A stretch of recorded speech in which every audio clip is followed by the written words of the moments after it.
LinkedIn presents. Welcome to the Human Capital Innovations Podcast. We're your source for personal, professional, and organizational growth and development, where we share original research, explore industry trends, and interview executives and thought leaders from across the globe. We hope you join us often for practitioner-oriented content around all things related to leadership, HR, talent management, organizational development, and change management. Maximize your personal and organizational potential with Human Capital Innovations Podcast.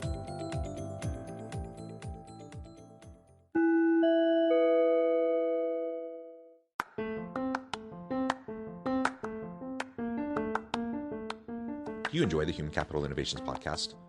Enjoy ad-free listening by going to the Patreon page, and please consider contributing even at the producer or sponsorship level. And please leave a review. Thank you for your support.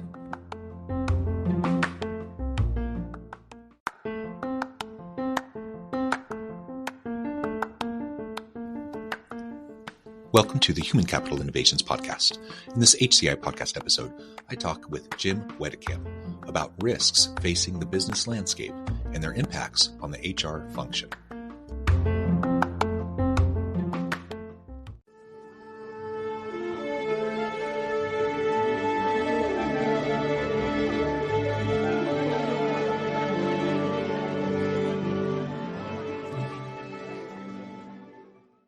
Jim Wetekamp, welcome to the Human Capital Innovations Podcast. Thanks much, John. Glad to be here. Yeah, it's a pleasure to be with you today. We're going to be talking about risk facing the business landscape today and those impacts on the HR function and people managers and leaders in the workplace. There's a lot of different forms of risk right now. So we're going to unpack what those look like and what those impacts will be. As we get started, I wanted to share Jim's bio with everybody. Jim Wetekamp is the Chief Executive Officer of Riskonnect, Inc., a leading provider of integrated risk management software. He is a recognized expert on enterprise risk, supply chain, and third-party risk management. Jim, anything else you would like to highlight about your background before we dive on into the broader conversation? I think it lends itself to this particular dialogue. In any case, I think the integration of risk and employee engagement, wellness, the environment that your people and your team within your ecosystem and outside is another area that certainly tacks on to risk, cyber, and all of the things related to it in supply chain. And you just mentioned a few of the connection pieces. Let's start by really diving into the landscape today and what are the varieties of different types of risks that we're facing. We can start to outline some of those, and then we can start to see, paint the picture and see how these are impacting the business world generally, but also the HR function more specifically. Sure. A lot of our inputs from a Riskonnect standpoint that come in on this topic are, from some of the larger global organizations that we work with, thousands of employees across a lot of different geographies, complex supply chains and things like that. And you end up with, 3 or 4 macro categories of conversation that are certainly front of mind right now for the risk organizations and committees within those kinds of organizations. It's going to be things like the macroeconomic downturn. So what's happening with the increased cost of capital or inflation? How is EU environment, conflict, energy crisis intertwining? So that's one. That kind of leads to another one, which is interrelated: price inflation, manufacturing constraints. And that then leads to another behavior where around overzealous cost cutting, streamlining organizations.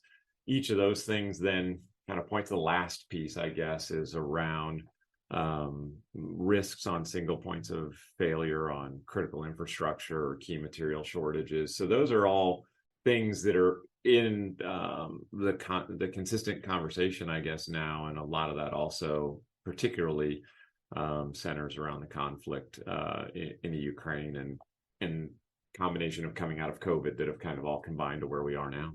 Yeah. And my guess is the average individual would probably not think of the war in Ukraine as something that's impacting people management and HR function stuff going on in the average organization, say here in the US. So let's make some of those connections. Like, Sure. How do these macro categories of risk that you just outlined, how do they, obviously we're in an interconnected global world, supply chains, all those sorts of things, we have no choice but to be impacted by everything's happening all the way across the world. So I think people get that, but like, let's tie some more specific connections between why these broader categories of risk are truly impacting every business here whether domestically. you've got a footprint there, or not. And you can kind of take, so that conflict leading directly to reconsidering how and where and why you might manufacture in Europe, what energy consumption and availability looks like. That leads to inflationary pricing. If you have employees in that region to begin with, they are then facing very personal, while your business may not be facing impacts because maybe you're not overly dependent upon those supply chains. Maybe you don't have an overly large footprint there from a manufacturing standpoint. If you have people that are either there or tier 1 or tier 2 suppliers that are there, then their wellness, frame of mind, readiness to work, cohesiveness as a unit has been impacted from two directions. It's the coming back into the way we work in a post-pandemic or co-pandemic world, and what that environment looks like as more and more folks are going back to office, at the same time as facing inflation that outpaces merit increase, on facing resource shortages as organizations streamline towards profitability versus growth because they can't get their hands on capital. So all those things that you think about at more macro basis, you can find a sliver of that experience in a lot of your team in terms of the burdens that they bear that can impact efficiency, well-being, availability, and force you to think about alternative risk mitigation factors to get on a much more personal level beyond just macro enterprise risk. If we hone in then on like labor market conditions as a result or in reaction to these broader macro risk categories, risk factors, certainly, you just touched on that, but certainly there's all sorts of implications for an already challenging labor market for organizations. And already, there's already skills gaps, especially in technical fields, healthcare, some other fields. Those are only being exacerbated by some of these other trends that we see, which of course are going to make it hard for organizations to attract and retain really good people, simply to have enough people to do the jobs that need to be done. There are so many open requisitions out right now, so many unfilled positions. And now if we're just talking about just the US, but other countries too, there's so many unfilled positions, and we're really struggling to find good people. It's only going to get more challenging as we face these types of conditions. It's an interesting period of time because I can't remember one in at least recent memory where you had the combination of as much unavailability of talent and resource, or as much constraint there, at the same time as much fear of job loss and reduction simultaneously, because you can look in subsets of markets that are undergoing tremendous change right now, financial services, technology, et cetera, where you have really, really large impacts happening to workforces. And in those same markets, high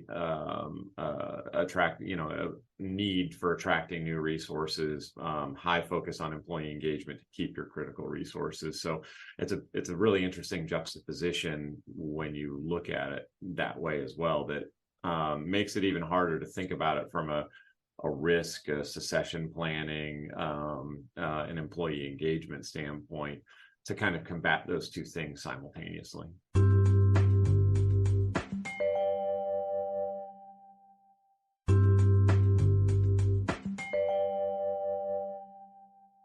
If we think about inflation and recession, these factors are all having impacts on those concerns and fears and the realities that we've been experiencing. I'm sure anyone in the audience today can resonate easily with the inflationary pressures that they've had in their personal lives, how that's translated over into their organizations, trying to keep up with, pay inflation, wage inflation. If it's already hard to get good people now, I was just talking to another colleague, my 15-year-old daughter just got a job at In-N-Out Burger making $17.50 an hour. Nice. You'd have killed for that at that same time frame. Oh, I mean, geez, we're in a different world now. In terms of organizations in a, just this arms race around wages and pay, trying to keep up, and in many cases not able to keep up with inflation, and then coupled with those concerns about downturns and like, do we have too many people? All the tech companies laying off thousands of people, because they have overhired over the last few years. So it's, like you said, simultaneously, we have these two things going on that traditionally we wouldn't see happening at the same time. And it just makes it all the more challenging. So as we think about, whether or not we fully go into a recession or not, certainly we're in economically interesting times and challenging times, and inflation has taken a toll. How are companies working with, slashing budgets, employees, working with employees and trying to combat rising costs, all amidst this ongoing economic horizon that we see in, say, the next year or two? I think from a risk management standpoint, they're really fighting to find their way, and because they've got to weigh the opportunity, the missed opportunity versus the risk avoidance versus the cost of kind of two really fundamental decisions. Do I increment or increase my merit focus? So I raise my costs in the interest of current employees by either mitigating the rising healthcare benefits or direct merit increases. So, but what am I leaning into in terms of helping the current employee combat inflation versus hiring open positions, unfilled roles, and actually expanding my workforce? So instead, spending those dollars on new resources that potentially take some of the burden and workload off of the existing. So, and there's no clear-cut win-win in that scenario. If I over focus on one, it will have a short-term benefit, but a long-term degradation, because ultimately they will be overworked. They won't be supported by the resources they need. And even though I've helped that colleague face inflation, I have not given them the tools and resources around them to help them make them long-term successful. Alternatively, if I add the resources and continue to try and fight the turnover and lose those critical folks with all of that knowledge, I'm going to have increasingly less positive results as it relates to expanding my workforce. So there's a balance there that has to be consistently evaluated from an enterprise risk standpoint against what the long-term objectives or goals of the organization are. And that's a lot of tension to put a company in. When you're trying to balance this quarter, this week, this month to next year, or an overall 4 or 5 year plan. Yeah, it really is. And it's just so, again, we've already kind of mentioned it a few times, but the current context, the current macro environment is so unique right now, that a lot of the old playbooks are kind of being thrown out the window. And so we are trying to kind of build the plane while we're flying it, relearning as we go, and hopefully not misstepping in too serious of ways that are going to hurt us. And so that's all about risk, right? All about trying to understand and mitigate the risks that we're facing while plotting a course that's consistent with our mission, our vision, but plotting a more flexible strategic course that will allow us to pivot more rapidly. I think over the last few years, companies have had to do that. They've had no choice. They've had to learn how to pivot or become increasingly irrelevant. And so hopefully that means we're up to the challenge a little bit better today than we were, say, 3 years ago. And perhaps those companies that were least prepared are already gone. They've already, struggled to stay relevant and alive during the pandemic, and maybe they're already gone, and we've kind of sifted those out. But it's going to continue to be a hard time. And again, when we pull back specifically to look at, or zoom in rather to specifically look at the HR role, the HR function, people management processes, things like employee engagement, attracting and retaining great talent, all of those challenges, which have always been challenges in the best of times, are only more messy today than they were, say even 5-10 years ago. And it was certainly challenging 5 or 10 years ago, just so much harder now as we're trying to to look into our crystal ball and try to understand like the economic impacts that are on the horizon. Another thing that I wanted to touch on for a few minutes is, ESG regulations. So this is something that has gained a lot of momentum and traction in recent years. Certainly, there's industry-based norms and expectations around corporate social responsibility, triple bottom line, ESGs, and those sorts of things. But what we've seen happening more and more is these are getting codified into law. So now we have more and more organizations that are being required, whether they're inclined to or not, in and of themselves, they're being required to comply with an ever-changing landscape of ESG regulations. How do companies add that to the mix of thinking about how they're going to be responding to and navigating this economic downturn, perhaps a recession, certainly inflation, and some of these other challenges that are already making it challenging to deal with the people side of the business?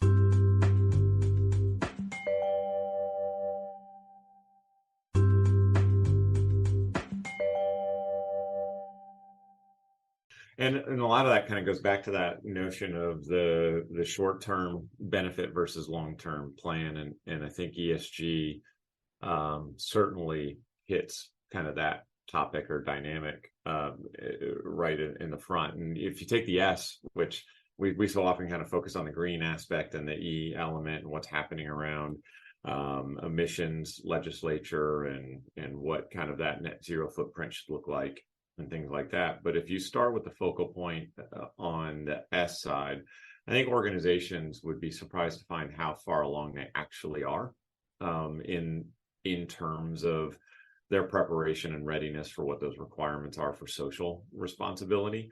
A lot of it has founding principles that you would find underneath the core values of most organizations. It's in terms of today's work environment being people first in a lot of ways, when you think about things like employee engagement and programs around being a best and brightest or best place to work, and that intersection with brand.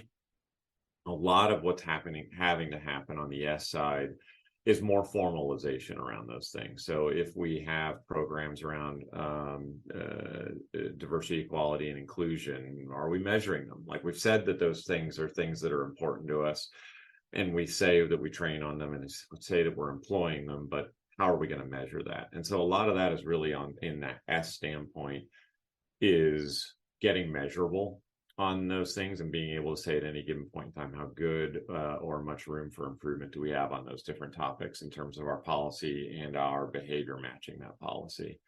When you shift to the E side, that is a lot of markets getting educated, a little bit of wait and see, a little bit of understand what is which framework, which standard, which approach makes the most sense. You see governments moving in certain directions. You see organizational and compliance bodies moving in certain directions, and then you see consumer demand and consumer pressure moving in certain directions. And that's a really different perspective, industry to industry, location to location. And that has led to a little bit of a freeze. I think folks are trying to figure out what their agenda is, start to set those long-term initiatives in place, and then balance the realities of how do I fund it? What does that look like in terms of positioning my investments, across things that actually enable people and our products versus this transformation. And that E part is on the environmental side, I think, is where most of that debate is happening. And that leaves the G.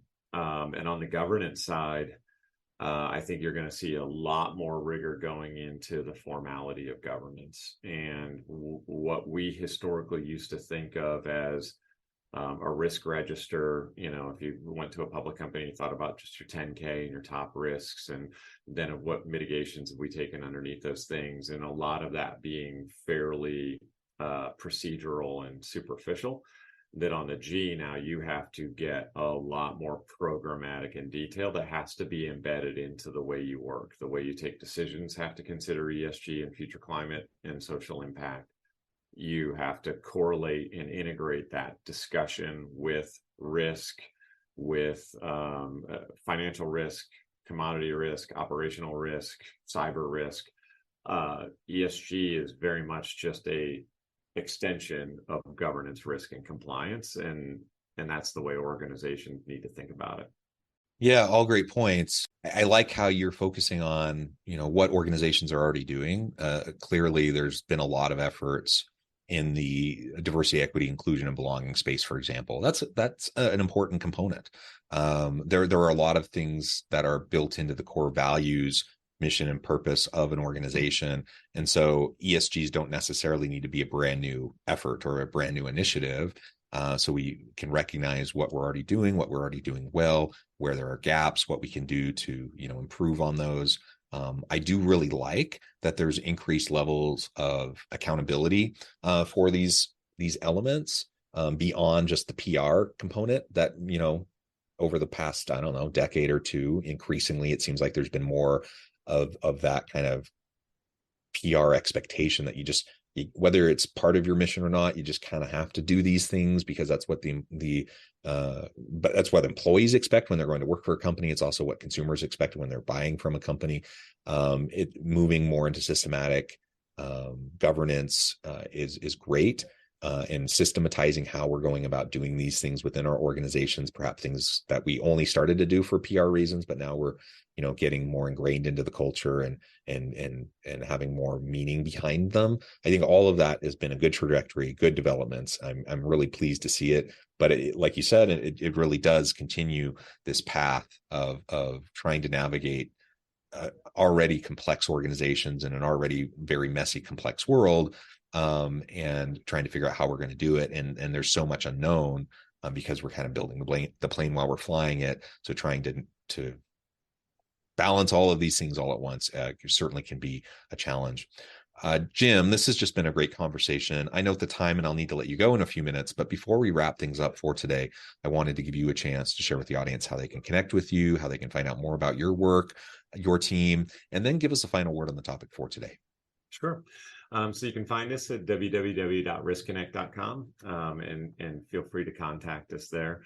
We work with some of the largest organizations in the world about how they approach enterprise risk, operational risk, regulatory risk, and compliance, and shape their programs and automate and integrate those programs. And I think that's kind of the one word maybe we haven't actually chatted about in this conversation, that a lot of these topics are coming from different sources, different pressure points upon the organization, and where progress is being made. A lot of that is coming through effective integration of these previous domains that didn't really talk to each other that much inside of organizations.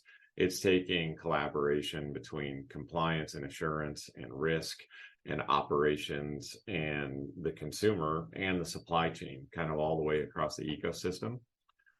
To put these things together in a way in which they can collectively make progress. Because if any one of them doesn't hold up their end of the bargain or follow through, then you see these things stall or ineffective. And there are ways to drive transparency, automation, and efficiency in that leading organizations, the most resilient organizations, are finding success with.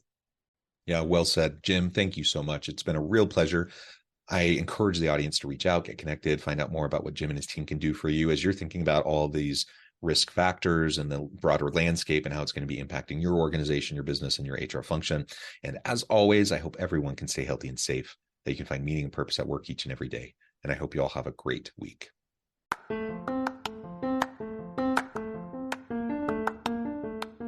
you enjoy the Human Capital Innovations podcast? Enjoy ad-free listening by going to the Patreon page, and please consider contributing even at the producer or sponsorship level. And please leave a review. Thank you for your support.